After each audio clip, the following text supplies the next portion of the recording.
let's discuss all of this further with retired California Superior Court Judge Judge Cordell. She's also the author of Her Honor, My Life on the Bench, What Works, What's Broken, and How to Change It. Judge Cordell, welcome back. Thank you so much for having me. So tomorrow is a major step in this historic trial of Donald Trump. What needs to be established in tomorrow's opening statements?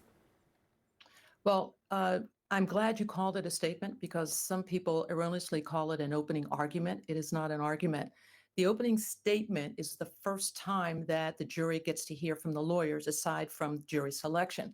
So the opening statement is a roadmap for the jury. And an effective opening statement tells a story. Why? Because everybody loves a story. So the prosecution will go first, followed by the defendant, Trump's lawyer. They don't have to give their opening statement right after that. They can wait until the entire prosecution case is done. It rarely happens that way, but it could. So what's critical in the opening statement is that the lawyer who's giving the statement to the jury has to read the room. I mean, the goal is to persuade the jurors. So if the jurors' eyes start to glaze over, if they're yawning and fidgeting, the lawyer's losing them. So, my advice to these lawyers, they're seasoned. They really don't need my advice, but it's make your points, don't be redundant, and then sit down. And also do not promise evidence that you are not going to produce during the trial. And if you do that, the other side's going to have a field day saying they said they were going to do all this and they haven't done it, and they'll do that in the closing arguments. So there is a fine line, FREDRICKA, between a statement, an opening statement, and an argument. And frequently, lawyers cross that line. They do it very carefully. They start to argue the case instead of basically saying, this is what we're going to show with these witnesses. Occasionally, there are objections that happen during opening statements, but it's very unusual. Most lawyers don't do it. In this case, I think there are going to be a lot of objections from Trump's lawyers as these statements are being made. And by the way, it isn't just statements. They have every right, if they want, to use audio visual effects. They could have a monitor in showing photos of witnesses they're going to have testify. They can have quotations from depositions.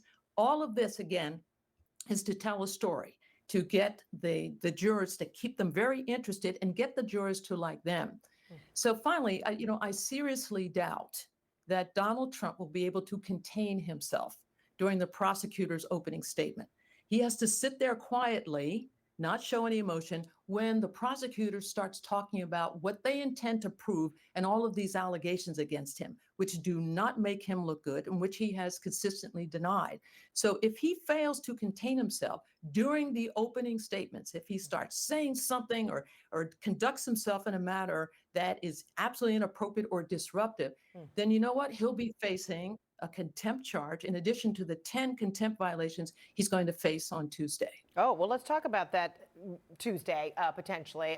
And you mentioned his attorneys could object to some of the things that the prosecutors say in the opening statement. So that, too, could be, at the urging of a very frustrated Donald Trump that could produce some fireworks. But as it pertains to Tuesday and the judge, Juan Merchan, considering the prosecutor's multiple claims of Trump violating a gag order, should Merchan have had a hearing on this sooner than Tuesday?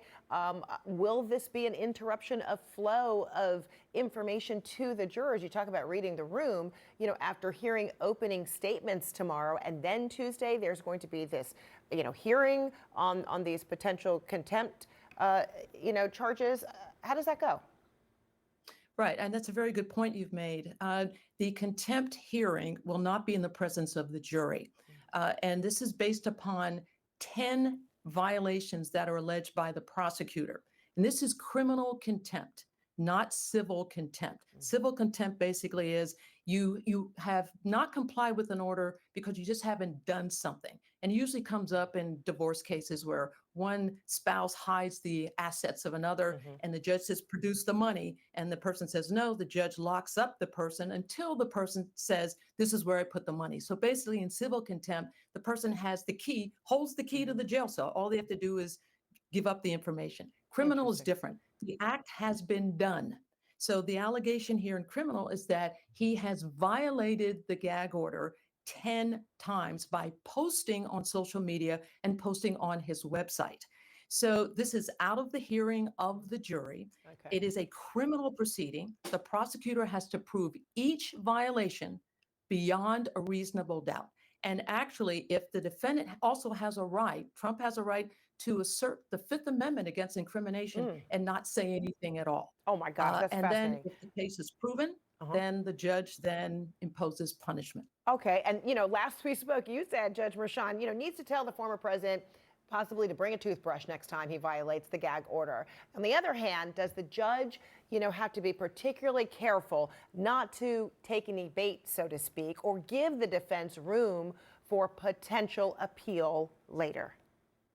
Yeah, the toothbrush punishment is still out there, but the law basically is to impose a fine. And here they're asking for $1,000 per violation, and that's what the law says. And then the judge also has the option of imprisonment. So at this point, this is violations that are what are called indirect contempt, meaning it occurred outside the view of the judge. That's why the case will then have to be proven. And if the judge finds that happens, then the judge has the options of first imposing a fine.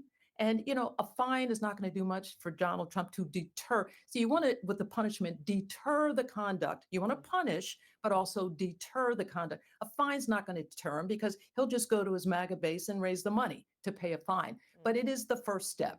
And then this judge is not, he's not someone who's just going to let Donald Trump take control of the courtroom. That's not going to happen. So that is the next step up. And the next step is, and it's right in the New York Code, is imprisonment. He can be sentenced to jail time. And is that entirely possible? Of course it is.